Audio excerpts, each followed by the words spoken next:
Hello everyone, welcome back to my channel study stream. और आज का हमारा टॉपिक है थायराइड ग्लैंड्स। देखो, थायराइड ग्लैंड्स होती हैं हमारे गले में, जो कि एंडोक्राइन ग्लैंड का ही एक पार्ट होती हैं। और जैसे देखो, थायराइड ग्लैंड है वो लार्जेस्ट ग्लैंड है हमारी एंडोक्राइन की। और इनकी लोकेशंस की बात करें तो ये सिचुएटेड होती हैं हमारे ट्रैकिया में। साइज इनका 2 इंच होता है। शेप होता है एक बटरफ्लाई की तरह। और कैसे होता है शेप, तो देखो ये डायग्राम है, ये है थायराइड ग्लैंड। अटैच होती है 2 लोब हैं। थायराइड ग्लैंड का स्ट्रक्चर कैसा होता है, तो ये होती है बायलोब। बायलोब किस तरीके से होती है, ये इस तरीके से, कुछ इस तरीके से स्ट्रक्चर होता है। और नीचे होता है हमारा ट्रैकिया।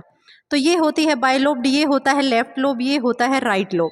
तो जो लोब्स हैं वो कनेक्टेड रहते हैं इस थैलेमस से। इस थैलेमस इनको क्या करता है, जो मैंने बताया कि बटरफ्लाई जैसी इनकी शेप होती है, तो उस बटरफ्लाई जैसी शेप को देने का काम कौन करता है, ये इस थैलेमस करता है।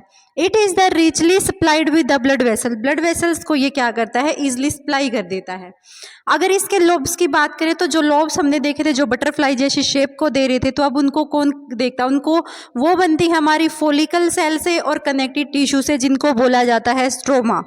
अब स्ट्रोमा क्या होता है, स्ट्रोमा हमारी ब्लड कैपिलरीज से कनेक्ट रहता है। उसके अंदर होते हैं ब्लड वेसल्स, ब्लड कैपिलरी, छोटे छोटे से पाइप्स।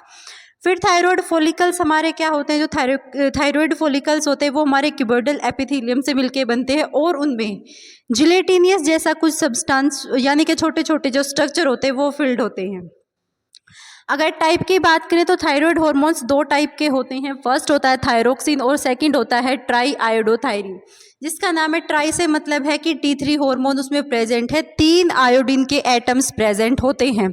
अगर वहीं पे बात करती हूँ मैं थायरोक्सिन की, तो थायरोक्सिन होता है हमारा टेट्रा आयोडीन, यानी कि उसमें 4 जो है वो आयोडीन के मॉलिक्यूल्स प्रेजेंट हैं।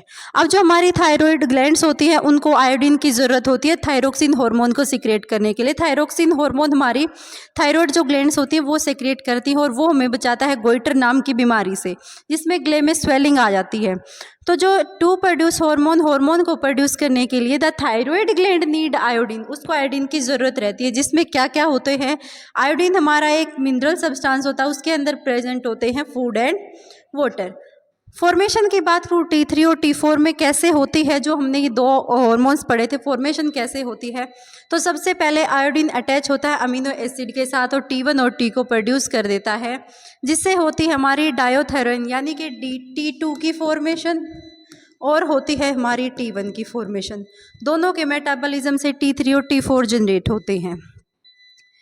उसके बाद होते हैं फंक्शंस क्या क्या है, तो हमारे ब्रेन के लिए, फिजिकल डेवलपमेंट के लिए, हमारे ब्रेन के लिए, हार्ट के लिए, लीवर के लिए, और हमारे बॉडी के टेम्परेचर को और हार्ट को रेगुलेट करती है।